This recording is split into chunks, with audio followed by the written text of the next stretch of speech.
busca disciplinar o exercício da jurisdição por meio dos princípios e regras que permitam que o processo tenha a mais ampla efetividade, ou seja, o maior alcance prático e o menor custo possível na proteção concreta dos direitos dos cidadãos.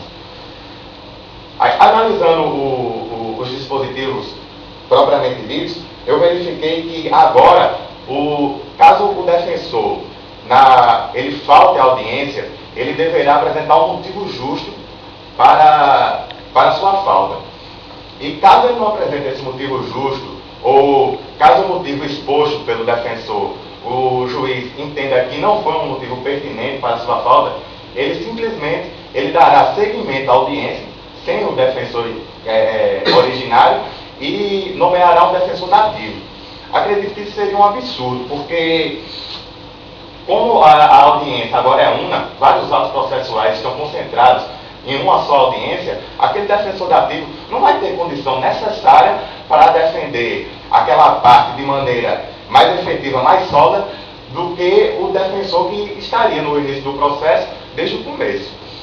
E aí eu fiz um modelo de que o defensor dativo, ele deveria ser instituído. Claro, houve a falta, o defensor dativo, ele assume. Agora deveria haver uma mudança para que tivesse um prazo para que esse defensor analisasse o processo e pudesse fazer uma defesa mais eficaz para a parte.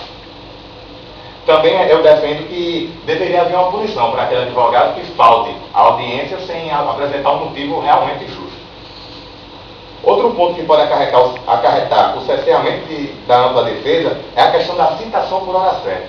A citação por hora certa é um instituto do âmbito processual civil e foi trazido para nosso ordenamento processual penal visando punir aquele réu que se oculte tentando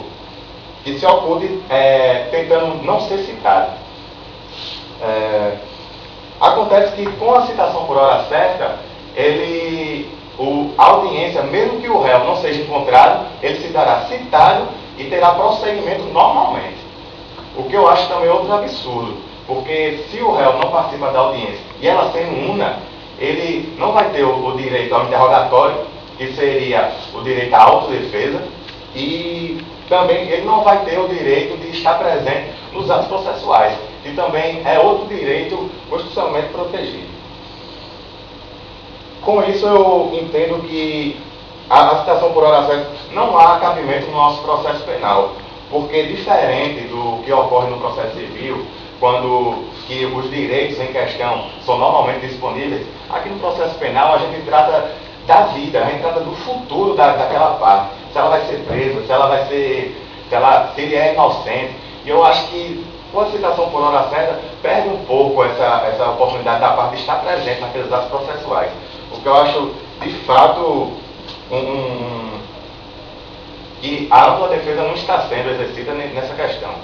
E eu defendo que a citação por hora certa deveria ser excluída do nosso do ordenamento processual penal, porque fazendo uma proporcionalidade, fazendo uma ponderação dos princípios, eu acredito que a ampla defesa se sobrepõe ao princípio da celeridade processual, porque a citação por hora certa visa buscar a celeridade, mas também perde um pouco da ampla defesa.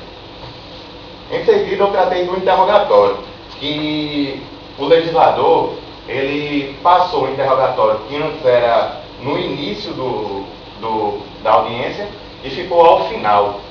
Eu acredito que ele foi um pouco equivocado.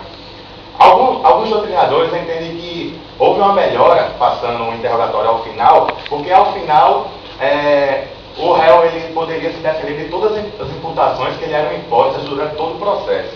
Eu acho também que é uma infelicidade dos doutrinadores, porque com o interrogatório ao final, depois de ter passado por todas as provas, depois de ter tido todas as testemunhas, se for o caso de ter feito todas as diligências, eu acho que o julgador já tem formado todo um juízo de valor quanto ao processo, quanto ao mérito daquela questão. E eu acredito que o interrogatório, ele acaba perdendo um pouco de efeito sendo ao final, porque ele vai ter, o réu, nesse caso, ele vai ter a árdua missão de que, dependendo do caso, né, ele vai ter que modificar tudo aquilo que estiver contra ele apenas no interrogatório. Com isso, eu acredito que o interrogatório deveria ser feito no início, porque, sendo no início, o juiz passaria a ter aquele primeiro contato com quem ele irá julgar e irá analisar as provas sob a ótica do que foi exposto no interrogatório, do que foi exposto pelo réu.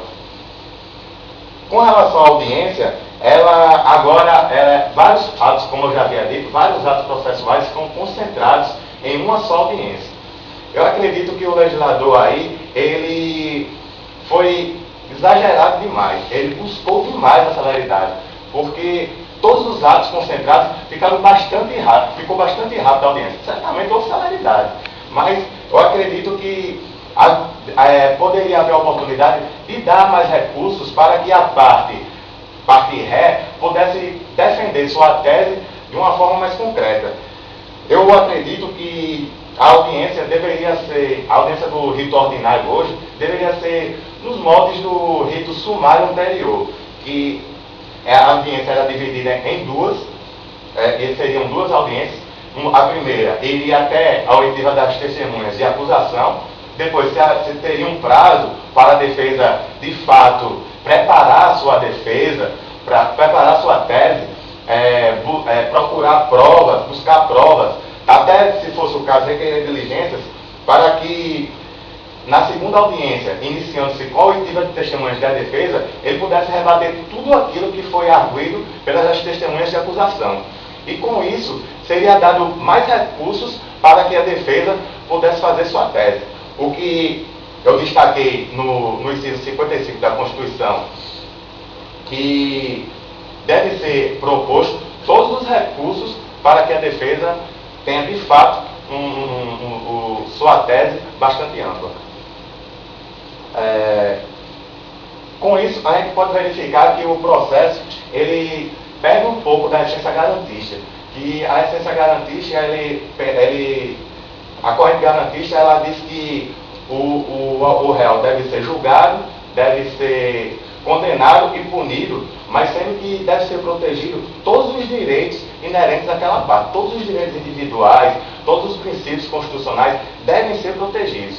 E passou a ser um pouco punitivista, porque essa outra corrente, ela defende que, mesmo que, caso ocorra um conflito entre o interesse individual e coletivo, o interesse coletivo se sobrepunha ao interesse individual, passando até às vezes por cima dos princípios individuais, fazendo com que